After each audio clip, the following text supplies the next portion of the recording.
بسم اللہ الرحمن الرحیم، الصلاۃ والسلام علیک یا سیدی یا رسول اللہ وعلی آلہ و اصحابہ یا نور اللہ۔ درود شریف کی فضیلت و برکت کے کیا کہنے، اسے معمولی وظیفہ مت سمجھنا۔ ریٹائرڈ سرکاری افسر جناب ضیاء اللہ خان نیازی صاحب نے ایک مرتبہ صوفی محمد برکت علی لدھیانوی رحمۃ اللہ علیہ سے درخواست کی کہ مجھے کوئی وظیفہ بتائیں کہ جس کا میں ورد کرتا رہوں۔ آپ رحمۃ اللہ علیہ نے فرمایا، کاپی پینسل لے کر آئیں، میں لکھ دیتا ہوں۔ نیازی صاحب نے کاپی پینسل حاضر کی تو حضرت صوفی برکت علی لدھیانوی رحمۃ اللہ علیہ نے خوبصورت حروف میں چھوٹا سا درود شریف تحریر کر دیا۔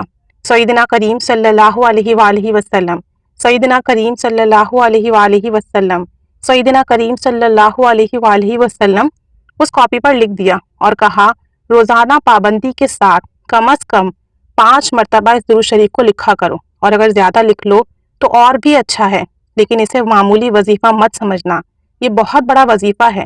ایک روز فرمایا، ہمارے ایک دوست تھے، ہم نے انہیں وظیفہ بتایا جس پر انہوں نے عمل کیا، تو ایک روز وضو کر رہے تھے تو نبی کریم صلی اللہ علیہ وآلہ وسلم نے بنفس نفیس انہیں اپنی زیارت کرا دی۔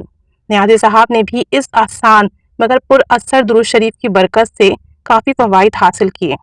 سیدنا کریم صلی اللہ علیہ وسلم مختصر سا درود شریف ہے، لیکن اس کی بہت فضیلت ہے کہ اس میں آقا کریم صلی اللہ علیہ وآلہ وسلم کی کریم صفت بیان کی گئی ہے، اور جب آپ بار بار سیدنا کریم صلی اللہ علیہ وآلہ وسلم پکارتے ہیں تو آقا کریم اپنی کرم کی، رحمت کی نگاہ فرماتے ہیں، کرم فرماتے ہیں اپنے امتی پر، شفقت کی نگاہ فرماتے ہیں۔ اور جب نبی کریم صلی اللہ علیہ وآلہ وسلم کرم فرمائیں گے تو پھر ایسی کون سی چیز ہے جس سے انسان محروم رہے گا؟ ایسا کون سا معاملہ ہے جو نہیں بنے گا؟ ایسی کون سی بات ہے جو پوری نہیں ہوگی؟ کسی بھی پریشانی میں ہو، مشکل حالات میں ہو، مسئلے میں ہو، سیدنا کریم صلی اللہ علیہ وآلہ وسلم کا ورد کیا کریں۔ اس مختصر سے درود شریف کی برکت سے انشاءاللہ عز و جل خوب کام بنیں گے، خوب آسانیاں ہوں گی، خوب برکتیں ملیں گی۔ کہتے ہیں نا کہ ان آنکھوں کو چنا جاتا ہے جن کو دیدار نصیب کرایا جاتا ہے، اور عشق کے لیے دل چنے جاتے ہیں۔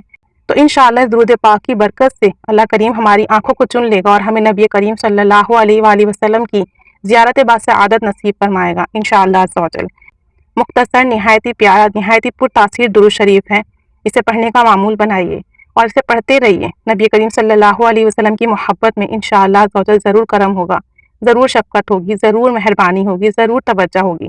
اللہ تعالیٰ کرم کی نگاہ فرمائے، آمین۔ صلی اللہ علیہ محمد صلی اللہ علیہ وآلہ وسلم۔